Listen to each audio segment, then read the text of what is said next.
Okay, today for the first time ever making a video like this, I am going to bake French croissants. I say today, but actually for me usually it's a 2-day process. It's not to say they're difficult, they do take time, but the trick about this, one aspect of doing this is that the French don't bake croissants, the French buy croissants. You go to a boulanger, you go to a patisserie, and you buy things like this. You don't make them at home. I started making them years ago as kind of a family Christmas treat. What I'm going to do here is I've laid out the basic ingredients for the dough. That's the part I'm going to do right now. Then I'll be getting back to it in a few hours. And the first thing I need to do is scald some milk, because I have to actually heat the milk to boiling. If I don't heat the milk to boiling, I've had trouble having the yeast not work. And so that's always my first step. So I have right now put some milk on the stove. I've turned it on to high heat to boil. You got to be a little careful with boiling milk. It burns easily. And once it starts boiling, it like instantly boils over the pot. Okay, so I've boiled the milk. It's just started to boil. It's just about to steam over the top edge of the pan. I'm going to turn that off and get it off the heat again now. I need to mix the yeast in this, and it's far too hot to do that. Since I just boiled it, it puts it up at, over 200 degrees right now. So what I'm going to do is whisk it. I'm going to whisk this for a while until I bring the temperature back down. Now I'm using just kind of a standard roasting thermometer really for this, which just works perfectly well. Now this was 1.5 cups of milk, and I will actually post the recipe for you as well. But as I said, for right now, I need to get this down and make sure it's 110 degrees. I don't want to be any hotter than that because I don't want to kill the yeast. We are back down to 110 degrees with that, and I'm going to just mix it right in the pan and leave it sitting here. I'm going to whisk in my yeast. I'll get that whisked in while I prep the flour. Now this is a fairly simple dough. And in fact, in this stage, it's not a terribly exciting dough. Eating it is not great thrills. It's not like a cookie dough. I'm going to use KitchenAid stand mixer. You can do this by hand. 3.5 cups of flour, 4 teaspoons of sugar, 1.5 teaspoons of salt. Kind of hand mix that a little bit to get it started. What I will do is I'm going to kind of make a little reservoir in it. I'm going to make a little hole in the middle. I'm going to use a dough hook with my mixer. Again, you can do this by hand. And I'm going to mix this in just kind of in stages, little by little. Get started here with this. Try not to be too messy about it.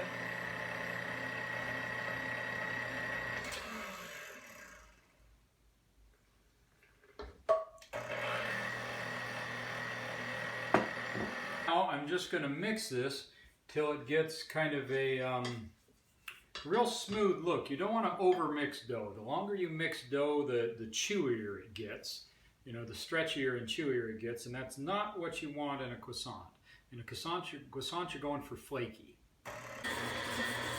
Here we are, kind of in the middle stages. The dough is starting to pull off the sides of the bowl. All right, the dough is finished, stage 1.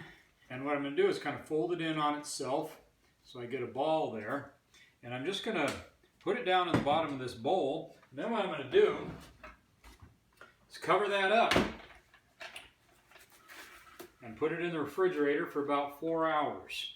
That is stage 1.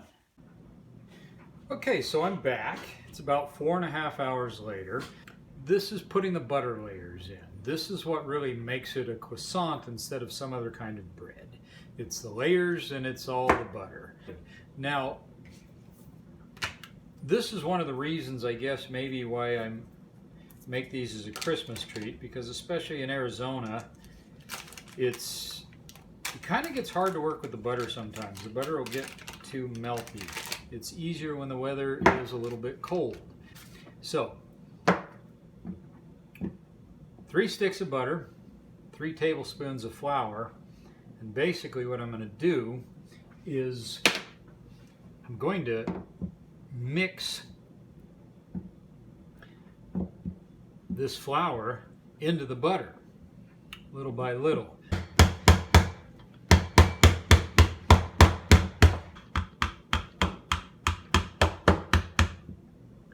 And so I'm going to continue to do this. I've got to be a little careful about not putting my hands on it too much, because again, the butter can't melt. If the butter starts to melt, that's going to be a problem for me. This is starting to get there now. It's very soft, very pliable. You can see it's not like that, like a hardened stick of butter. So, go to my dough. Now the dough has been in the refrigerator for about 4.5 hours. You can see that it's risen quite nicely. It's 2 to 3 times the size that it was. It's a nice smooth looking dough. A little bit of flour to work on it, not much. I don't want to get a whole lot of extra flour into the dough. But what I'm going to do with it now is just going to work it out into kind of a rectangle.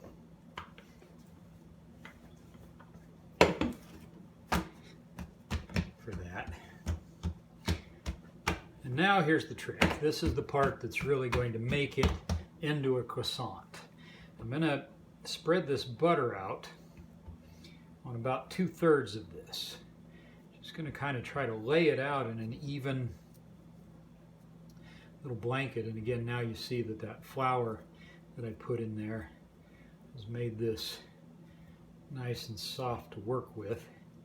Now I'm going to envelope fold it. I'm going to fold that one down in 1/3, and I'm going to fold this up here. And I've got kind of an envelope fold. I want to try to keep that butter tucked inside of it.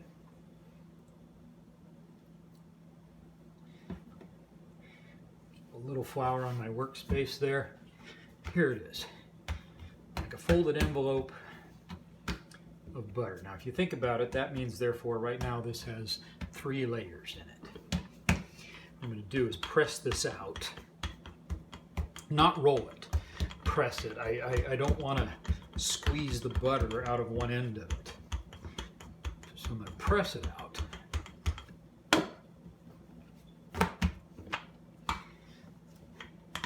Now I can roll it a little bit, especially to the side. Again, what I'm trying to be cautious about is not making that butter squeeze out the end like toothpaste.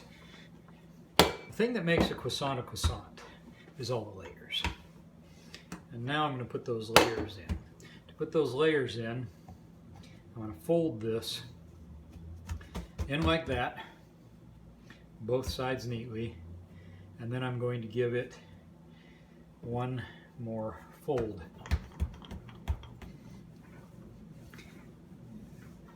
I'm going to roll this out again. I am going to give it one more fold over. So here now, again, 4 layers. Fold that over again. We now have 1, 2, 3. Well, could have had 3 layers initially.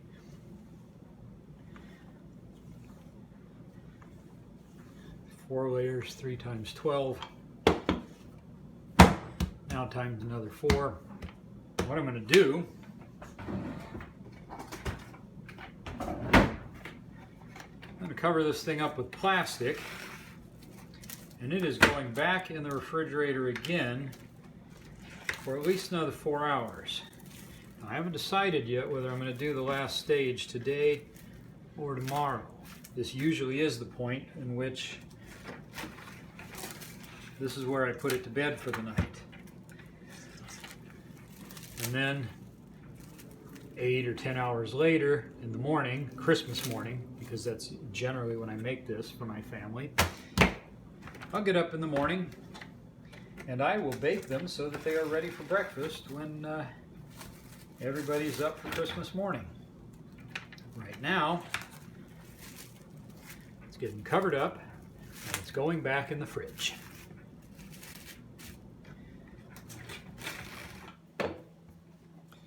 There we go. It's actually probably just a little bit bigger than 12 inches by 12 inches.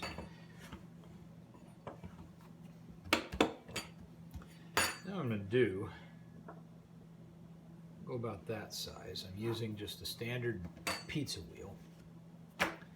Cut this. I'm actually just going to kind of hand stretch it.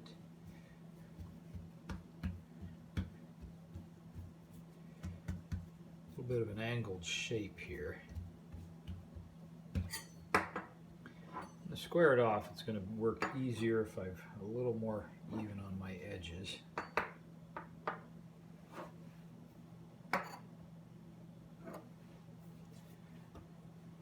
Now what I want is triangle shapes.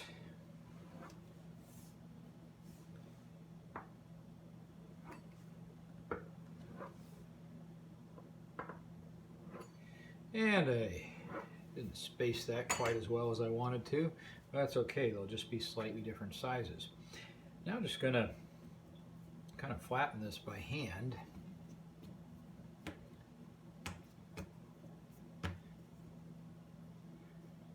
Roll them up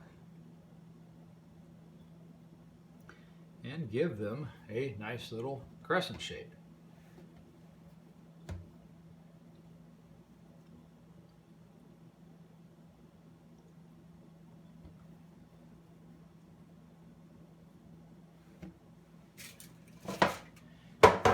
Just prep a pan here real quick. Put down some foil. There'll be quite a bit of butter coming off of these as they bake. Now I'm just going to space these out best I can. They have a little bit of room around them. There they are. I'm going to cover back up with some of the same plastic I covered them with yesterday.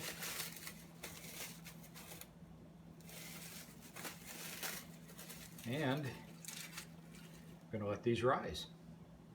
For this last part, what I'm going to make here is I'm going to make some petit pain au chocolat. This is the exact same dough, of course, but I'm going to make them in a different shape. And this is actually the family's big favorite. And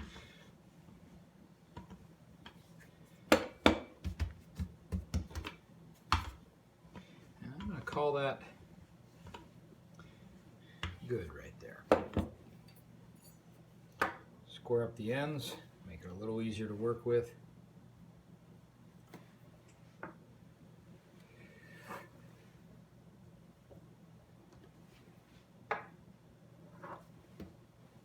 All right.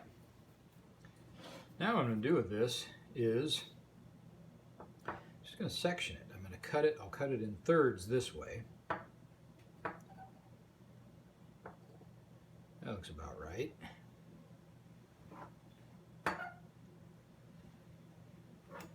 I'm going the other direction. I'm going to cut it in about fifths, I think. I'm going to make these fairly small. What I'm going to do is about a third of the way down each one, I'm going to put some chocolate pieces. Now I usually use chocolate chips, but this is just what I happen to have on hand. They're like chocolate chunks. They're just for cookie baking.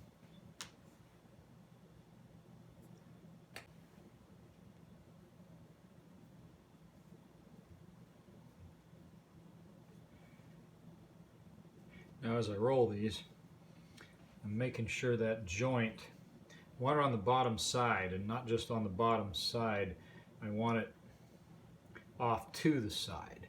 Otherwise these will have a tendency to unroll when they're rising. That's what I don't want. I want them to stay nice and rolled flat.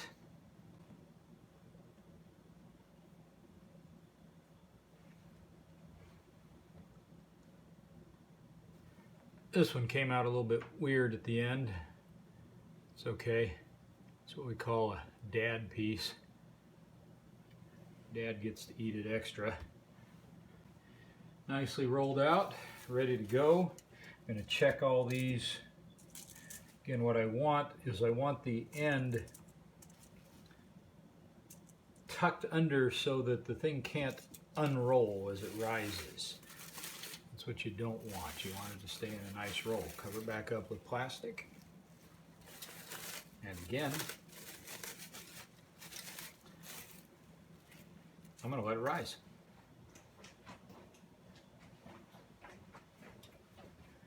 The final stage, I have the oven heated to 375 degrees.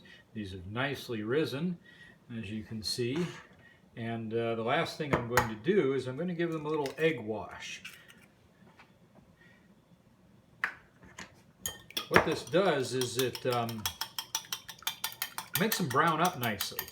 Makes the side, otherwise they'll stay a little too white. And to get a nice, really brown color, what I've got here is I'm going to beat just one egg. That's all I need. I won't even need that much. Most of it will actually be left over. Give it just a little bit of salt.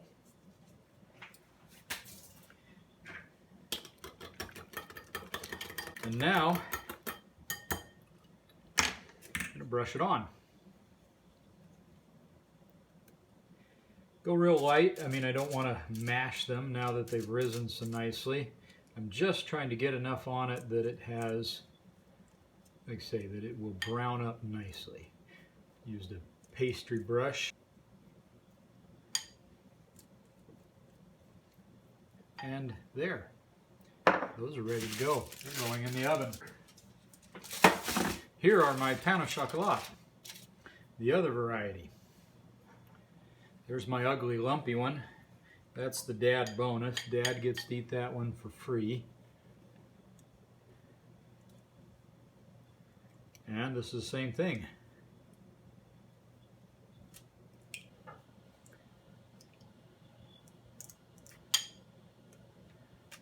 And now,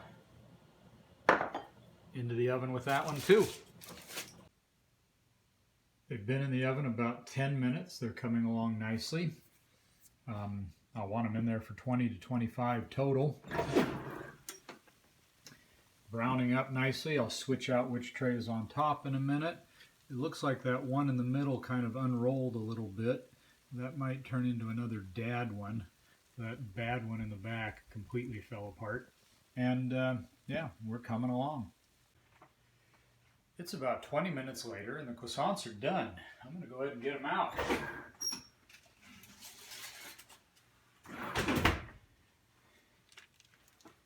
There you can see they've got a nice partly brown texture and they are extremely flaky. I'll open up one for you. I'm going to pick one of the ugly ones here.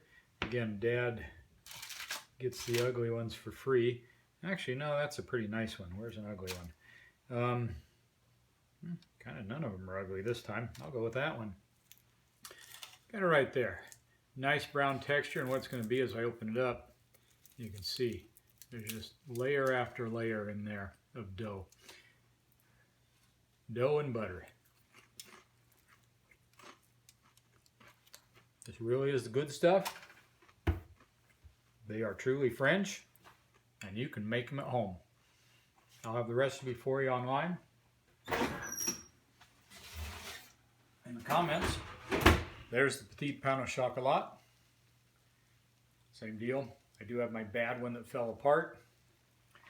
They look excellent. They are ready to go.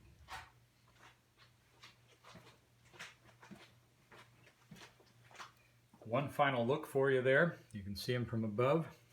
Again, here's the one I broke apart to eat. Nice layers. Falls apart like that. This is the good stuff, and you can do it at home. If you give it a try, please let me know.